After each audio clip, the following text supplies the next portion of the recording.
afternoon. This is Dr. Mrs.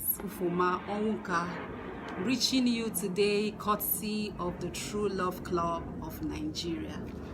Today we shall be taking a look at a very interesting topic which affects every human being. There's nobody that has nothing to do with money, has nothing to do with finance. Even God himself said that through prosperity, the gospel will be spread abroad. So, money, when you talk about the basic needs of man, the things that people need to keep going, you talk about shelter, there's no way you can get that without money. And if it is to live, of course we cannot pay God. But if you were to spend just like a day or 30 minutes on oxygen, you can imagine. So today on this platform, we are going to be looking at the topic that says management of personal and family finances. It's True Love Club.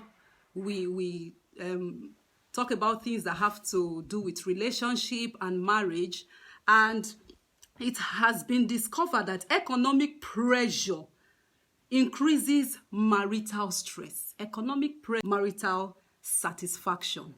So it has been discovered over time that one of the issues that causes conflicts, one of the top issues that causes conflicts in marriages is the issue of money. Igbo people will call it ego. So today, we're going to be looking at how to manage finances as a single person, as an individual, and as a family, not money managing you. In fact, in God's word, the scripture makes us to understand God in their life. And money is one of those things that God has warned should not be allowed to compete with his position in our life. So we're not expected to allow money to compete with the position of God. He said you cannot serve God and mammon. God expects us to have control over money, to be able to manage money, not money managing us, dictating what we do. A lot of the ills that happen today in our society is as a result of poor management, the love of money. Do you understand? Poor management of money. People allow money to control them. They could kill, they could kidnap, they could steal, they could sell their body just to make money. But God says you cannot serve God and mammon. So we're going to be looking at how to properly manage money so that it can end up meeting your needs and not allowing money to control you. So when we talk of money management, what comes to mind? It's simply how to be financially secure. We are looking at management of finances. There are three things basically you are looking at. You are looking at how, number one, to meet your day-to-day needs, how you can use money, how you to effectively control money so that your day-to-day needs can be met. Second, we are going to be taking a look at those three aspects I've talked about. As per management of money has to do with meeting your day-to-day needs, ability for you to meet your day-to-day needs, number one. Secondly, ability to save for emergencies. Nobody prays for emergency situations, but we know that they do occur. So when they occur, what do you do? Who do you run to? Some people assume that when such emergency comes, I can just call this uncle, call this auntie. But you can agree with me that a lot of times you call those uncles and aunties because they have their own issues too. They might not be able to attend to you. So you don't need to deceive yourself. Everybody have their own challenges. So it's better you save for such emergencies. And then the third aspect is saving for the future. Okay? Now, the first step in money management is having to plan. That is what we call budgeting, having to do with allocating of funds to the different areas where fund is needed in the family or in the home or in your personal life. And a major challenge in budgeting that most people have is that of being able to track their day-to-day expenses. Which areas do they spend money on? Some people just spend money before they say salary has been paid, the next thing they tell you that the money is finished. What did you spend the money on? They have no track, no records. So one way you can easily manage your finances is to have a good track, ability to be able to track what you earn or what you spend rather. And the whole idea about money management, if you want to summarize it, is to spend less than you earn. The whole idea about money management, finance management, is for you to be able to spend less than you are earning. And then somebody hearing me saying, wow, how can I spend less than I earn when what I'm earning is not even enough to eat and you want me to spend less? Well, somewhere along the line, we'll be talking about the need to increase your sources of income, have multiple streams of income. Because we're talking about personal finances, we're talking about family finances. Marriage is expensive. I was sharing with a couple this afternoon or earlier today. Marriage is expensive. You get married, you are no more feeding only your mouth, you are feeding for two. And then it's no more only your parents. You are still to consider your spouse's parents, your spouse's family for one thing or the other. And also later on, we'll talk about the need to be able to establish, even before you go into a relationship, the kind of financial burden that person is carrying, before you get married. Not that after you get married, you get to discover he's the one that sponsors the younger ones to school, is the breadwinner, and you want to stop it. No. So all you need to do rather is to generate other sources of income. In Nigeria here, they call it side hustle. So at the economic state of the nation and even the world in general, with recession and all that, is not for somebody to just depend on one source of income. You are to build yourself to have multiple streams of income so that you don't get stuck. COVID-19 came and a lot of people just got stuck because they were not able to go out. They couldn't work from home. Some companies just so their staff, some of them will say in a polite way, after COVID-19, if we are still there, we'll call you. Some just sacked their workers. So you need to, as a family or as an individual, in fact, it is when you are a healthy individual that your marriage will come together. The two people, healthy comes together to be healthy. So you need to have a healthy financial life as an individual, even before you talk of going into marriage. So you should be able to think of other streams of income. Now, we're talking about the idea about financial management is for you to be able to spend less than you earn. And that we talked about having a track of what you spend. So the first step is actually for you to make a list of income and expenditure. You cannot do without that. You cannot just be spending money. You need to sit down and ask yourself, which areas do I expect money? Do I usually get money from? This one now is not planning for money that you are expecting by faith. I mean the money that you earn. Either you are working for somebody, you are paid salary, or you have a business. If you have a business, on the average, you can usually assess that on the average is the amount of money I usually make in a month. Okay, this other business I invested in, this other one. On the average, what comes out? You take note of that. Let's say it is 50,000. Then on the other aspect, you now make an exhaustive list. And I want to emphasize the word exhaustive because it is necessary for you to have an exhaustive list of areas that your money go into. You have to write everything. Whether it is transportation. Some people they are budgeting. They don't budget for the day-to-day transportation. That's why some people end up making the mistake of, they say a school, for instance, in a marriage, a parent can say, the child should be going to a school that is far away because the school fees is cheaper. Maybe, for instance, in Enugu here, I think secondary school education is almost free. I think it's about 3,000. So you put your child in a secondary school that is far away because you think it is free. Yes, it is free. It's 3,000.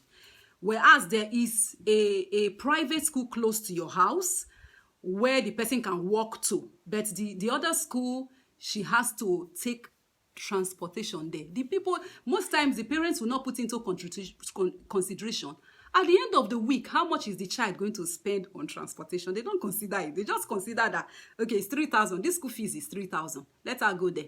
This other one is 20,000. But if you sit down and consider day to day, the to and the fro, maybe 15 naira to or 15 naira fro, 100 naira in a day, in a week, how much? In a month, and in a term, we'll have 3 months. You sum it up and that will be able to give you a good idea. So you cannot do without in financial management in the family. You cannot do without keeping track of what the family spends or what the individual spends. Take a pen, make an exhaustive list. Feed, tissue paper, all the things, list them out. Every little thing, the data, on calls, how much credit do you spend a day or in a week? How often do you recharge your phone? All those little things, put them into consideration. Usually they are fixed expenditure. Expenditure can be grouped broadly into fixed and variable. The fixed one is what is regular. Day to day, you must have to do this. What of water, light bill? All those ones are things you cannot do without, are stable and fixed areas that money go into. Whereas there are some variable ones. Variable ones in the sense that they are not really stable. They could be one-off. For instance, you talk about buying a television, buying a plasma TV. It's not a day-to-day expenditure. You've bought it, you've had one. If it doesn't get bad, it remains. You don't have to buy it always. Or paying children's school fees.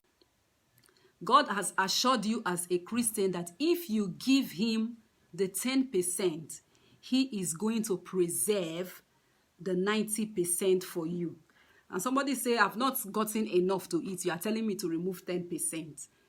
Somebody they call Rockefeller, who was a very rich man in his time, was asked a question.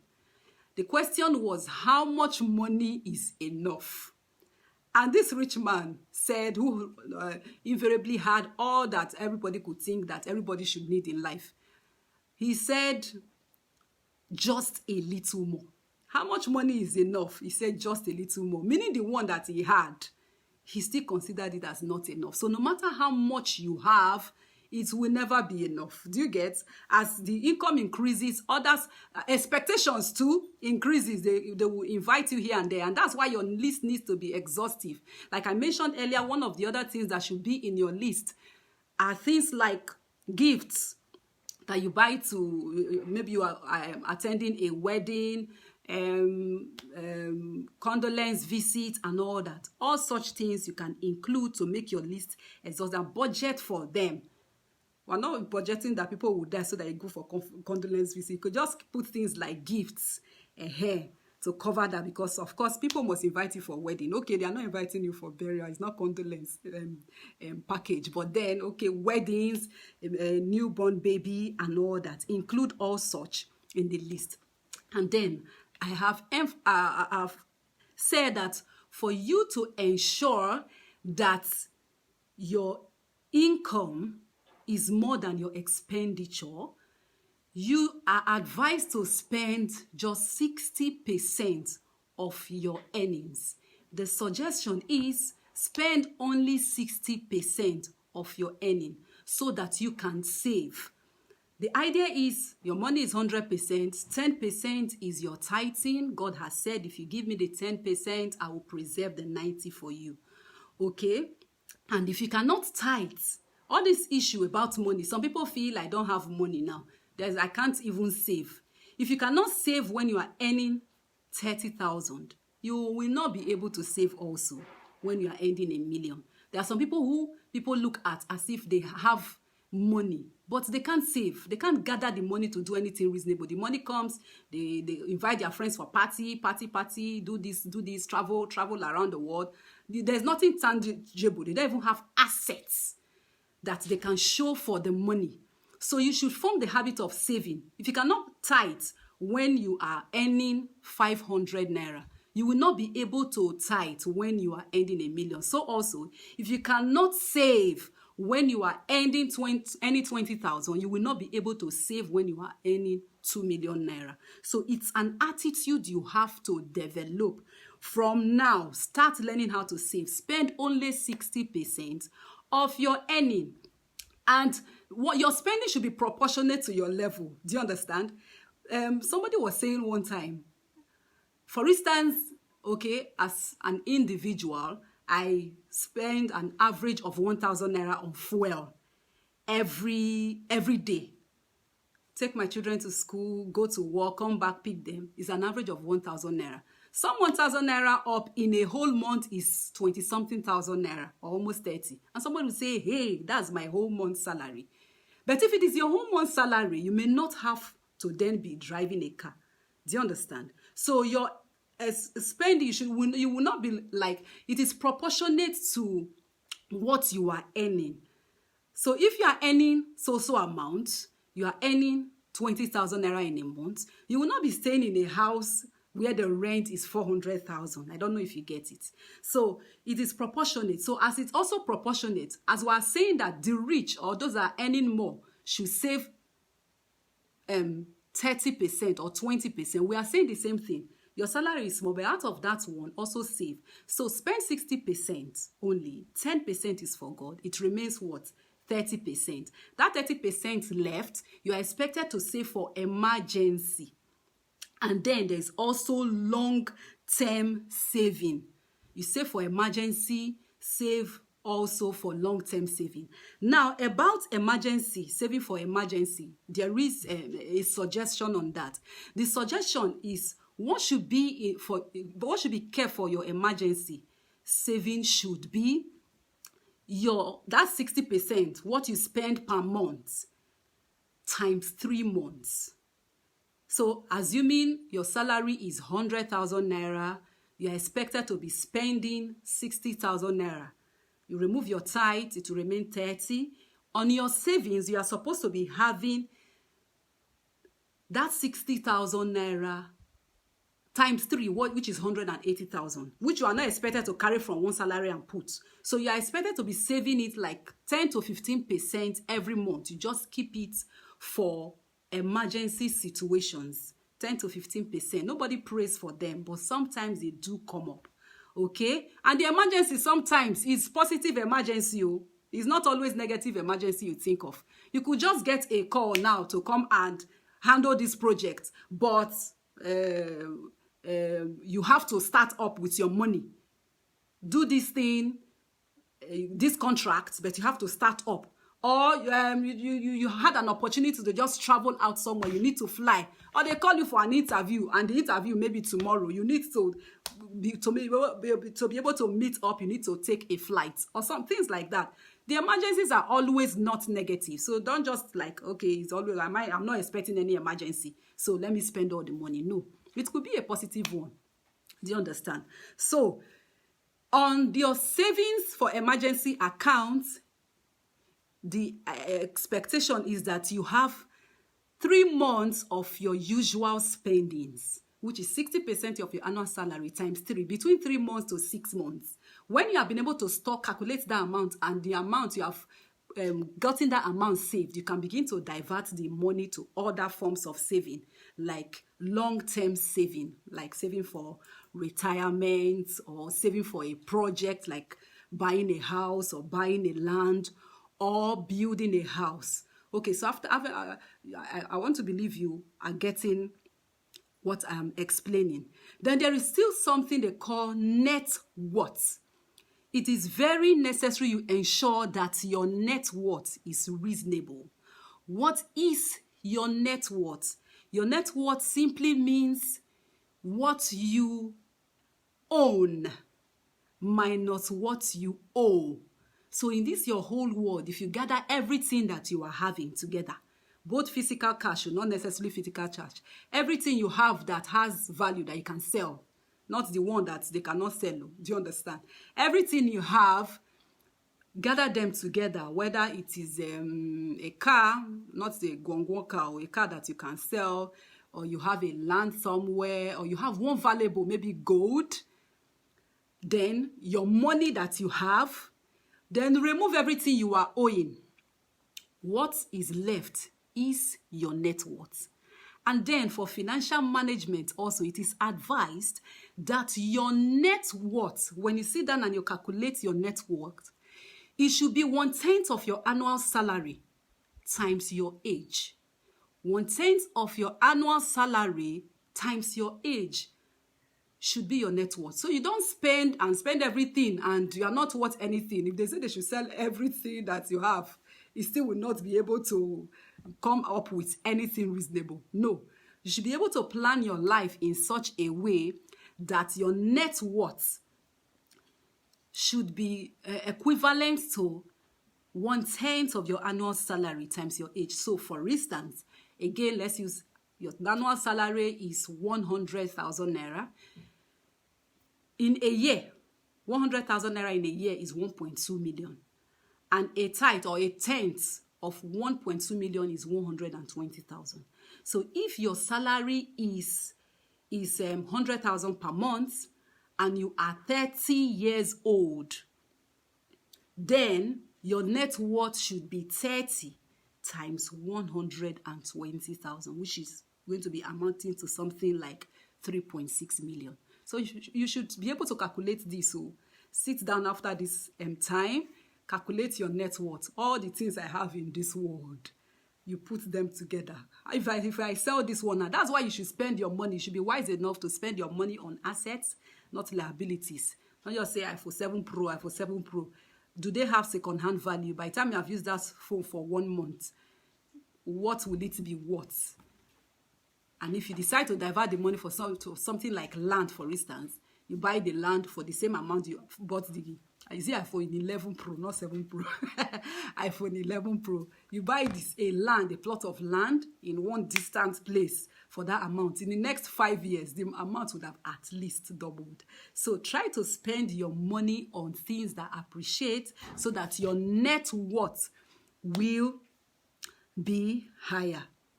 Praise the Lord. So concentrate on assets, not liability. And then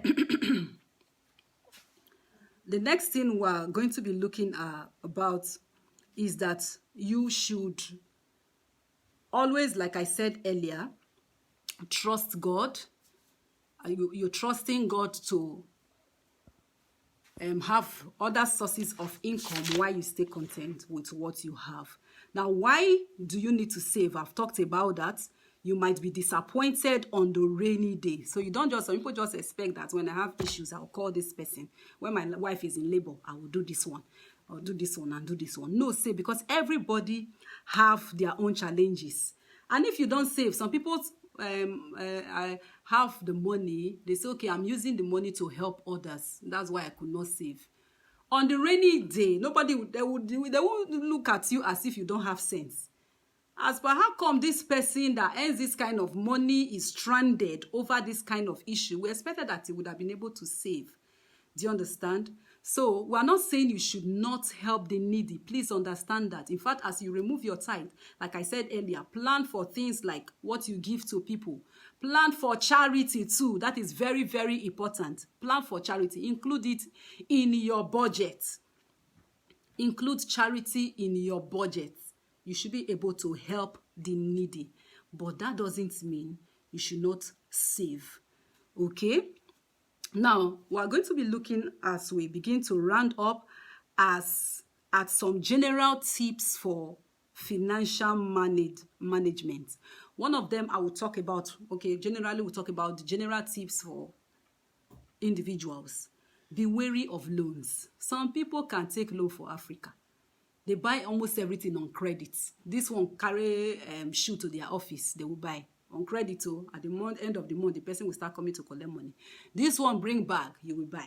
This one bring children clothes, you will buy. This one bring even okra self or bolo to your office, everything you buy on credit. By the time the money comes, the salary comes, you don't see the money anymore. So be wary of buying things on credit.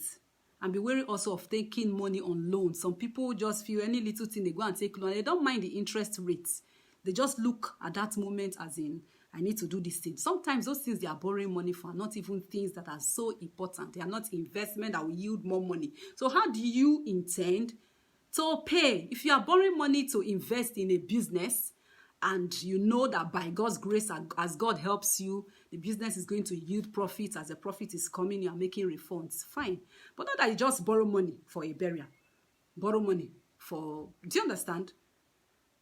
And there is no plan of, okay, there's the money I'm expecting and this is how to get the money back. Borrow money for things that may not really be able to sustain themselves or yield the money back for you to pay.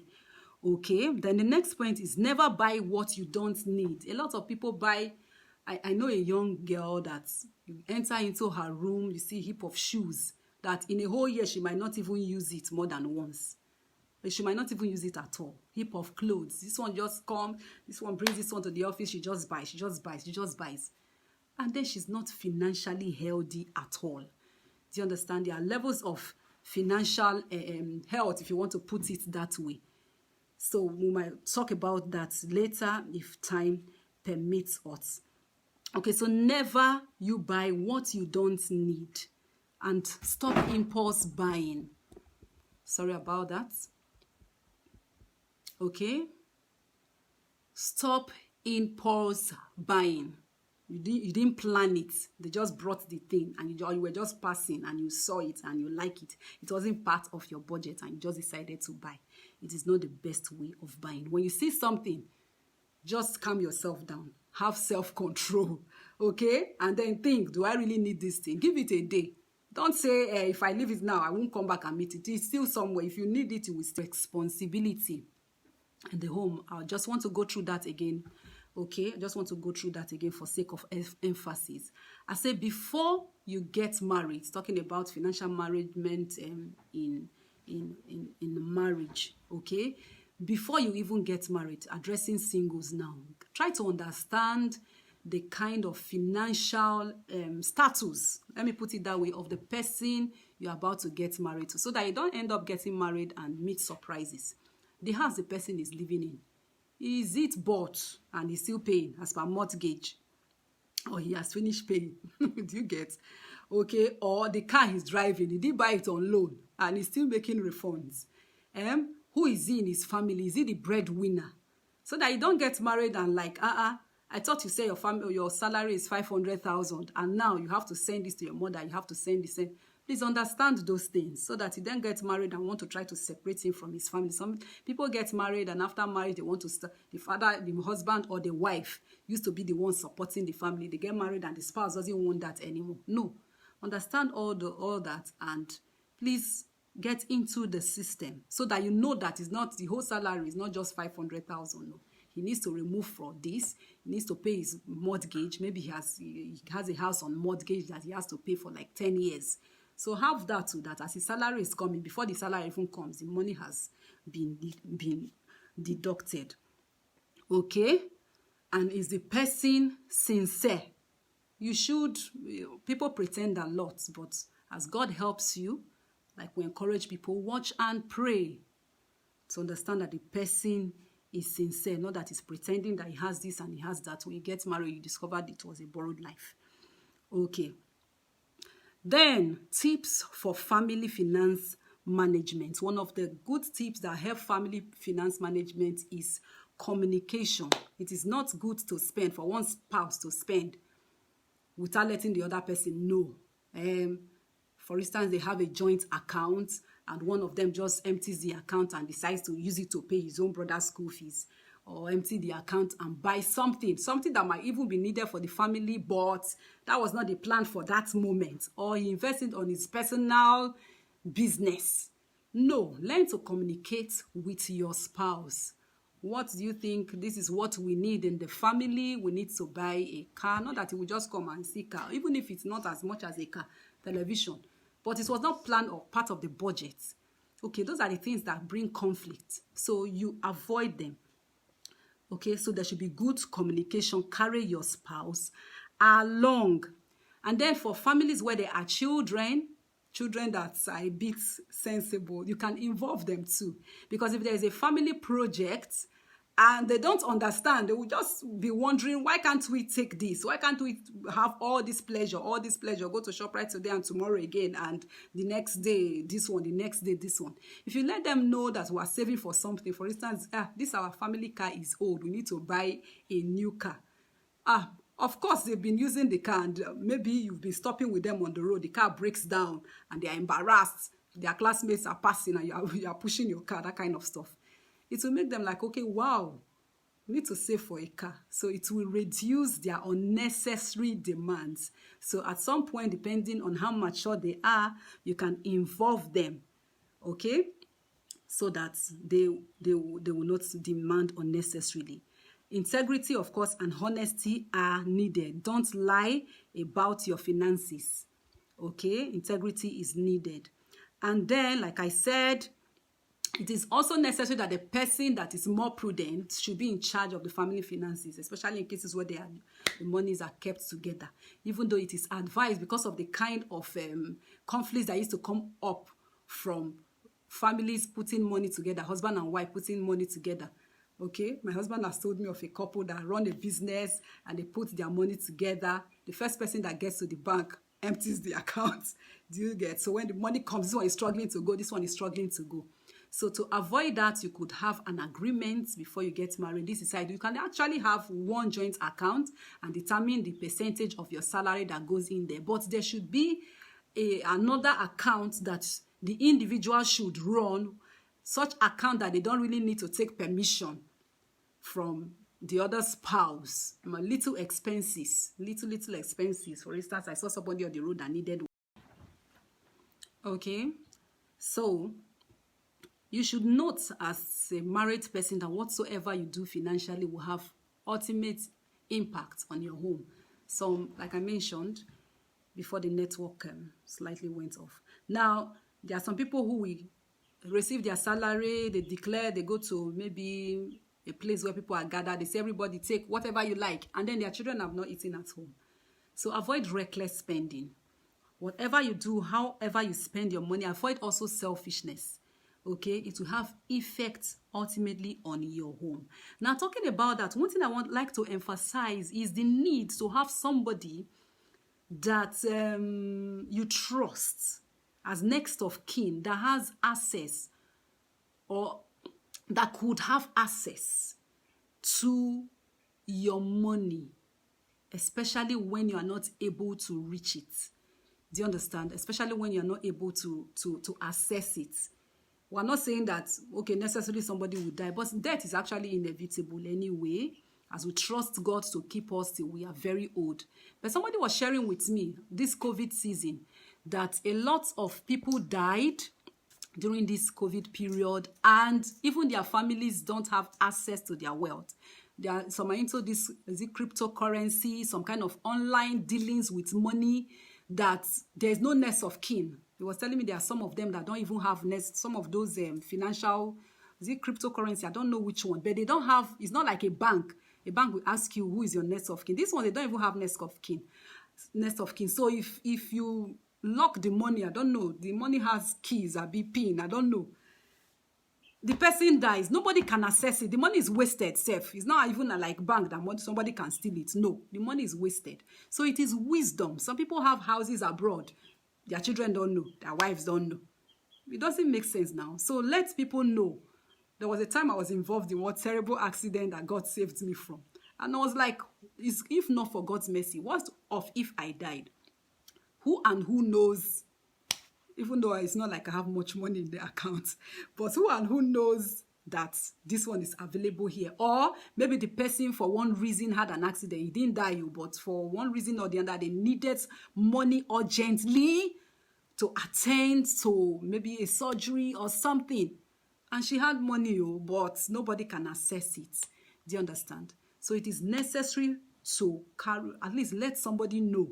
You have children that you enrolled them for this bank insurance for education. There are some banks that have like first insurance schemes for students, children's school fees. Let the children know that I enrolled you into so and so scheme. So peradventure anything happens, they are able to remember that, oh, so person told me they can access this through this. Okay, so another tip on family finances is avoid wastage of all sorts. Spoiled food, though, some people can cook food, they will not warm it for days. In this nation that we are now, that a painter of beans is 2,200, painter of gari 1,001, and all that. Some people waste food. Some could be, it might not be food that is cooked that they get spoiled. It could be burning the food, or the food will be on the fire until the whole pot gets burnt. Number one, you've wasted the gas or kerosene that you used to burn it. Number two, you wasted the food because you cannot eat it. Some people waste, okay, they just put on lights. You are using prepaid, you just put on lights, and it's wasting. Some waste water and all that. So avoid wastage of all sorts. I've mentioned earlier, be wary of loans, especially loans with high interest. Then, I've talked about suggestion about joint accounts. As much as possible to try to buy in bulk, especially women now, try to buy things in bulk, because when you buy in bulk, the cost price tends to reduce. Okay, for instance, you buy a bag of rice and you're buying rice in cups. It's not the same. Okay, but as much as possible, because you might not actually be able to save for a bag, but just have the attitude that whenever it is possible, some people just like going to the next shop to buy instead of going to the market. But put the transportation always into consideration, that if I go to market, I will still buy many things. Instead of buying every day, okay, I'll just go to market once a week, buy all the things I need for the week, and then it will be cheaper. Then, for some people, you could watch out for, there are some times that bonanzas are declared. Sometimes, like around Xmas, you have a lot of Black Fridays and all that. So you could actually plan some things, some family purchases towards that period. Black Fridays or sales and all that, and get things that are still good at cheaper rates. Then see tips on saving. Some people, they have the mind to save, but the problem is, how do I save? If I leave this money, I'll just discover that I always go there and tamper with it. So how do I save? Okay, one of the ways that you could easily save is what they call osusu. Okay, a situation whereby 2 or 3 people, somebody please help me with that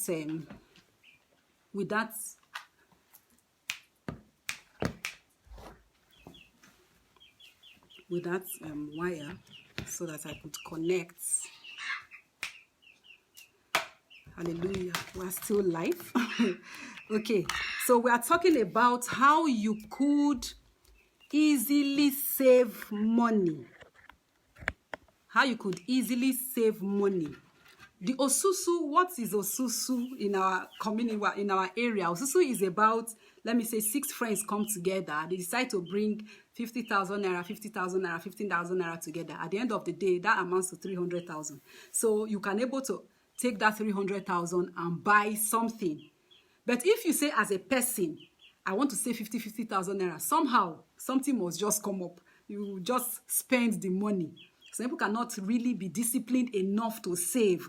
Because if it is you alone, you have to keep it in a bank or somewhere for 6 months. So people are not that disciplined. Something will just come up and they will discover they spend the money. So to help you, you could do something like that, Osusu, such that when it's your turn, the money comes together in bulk and you are able to use it for something tangible. Another way that you can easily save is what they call standing order in banks. You could give your bank a standing order such that, okay, for instance, my salary comes in. As soon as my salary comes in on the 30th of every month, I give a standing order that so amount of money is diverted to another account. And that account, it could be a fixed account. You can actually get a fixed deposit account. Fixed deposit accounts, you usually cannot just go, even when there is emergency. Because you fix it for a period, you can fix for maybe 6 months or a year. So the time has not come, nobody will give you the money. So that is another way people get disciplined in saving money. Just say, I fix this money every month. The money is automatically by way of standing order transferred to that account, and you cannot touch it.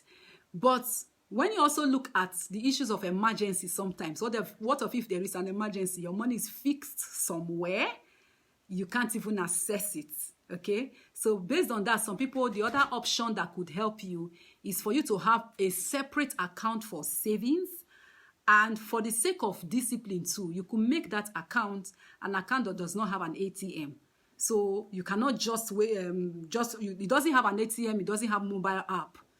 Okay? Because once the mobile app is there, that's what has encouraged impulse buying a lot. You just see something because you can do transfer. You just carry your phone and do a transfer. But if the money doesn't have an ATM, it doesn't have you don't have a mobile app for that account, something must really be serious before you can walk into the banking hall to withdraw that money. So that helps you. Then you could also invest as part of saving in all those plans I talked about, like children academic plans in banks. You can say, okay, every 5,000 by standing order, this money is deducted for this project for students' school fees. Another one is cooperatives. The good thing about cooperative is that you are able to get loan. For instance, in this part of the world, you could get a loan for and the interest will be just like 10%. When some institutions will be taking like 26% per annum, a cooperative will be taking 10% per annum. Okay, but that of cooperative, you have to be a member, you make annual contribution. So if you take that loan, as you spend the money, you get the money for a project. Like I said, you don't just take loan and spend them on unnecessary things. You have a project, you spend the money, take the money once, and then you are able to now space the refund of the loans. That way you are able to do things with your money that you can account for. So it's necessary for you to set a goal for saving and get a deadline. Okay, I think I'm rounding up now. I just want to talk about stages in financial status. There's cycle of poverty, there's financially unstable people, and the people that are financially stable. Okay, emergency, for some people, their case is an emergency situation. It's a case where salary is always below expenditure. It's an emergency. The person needs to call his or herself to order and trust God to move from that level of emergency where your salary is never ever enough. That means you'll be living month to month on debt. The other one is good situation. A good situation, which is usually temporary, is expenditure is below salary and income, but it's not steady. Today, for this month, the expenditure managed to be lower than income. For next month again, but it's not stable. That's good. Okay. Then, bad situation, expenses. Then financial independence. Financial independence is when the expenditure is always below the assets and income. Financial independence is when the expenditure is always below the income. That's a situation where the person has been able to gain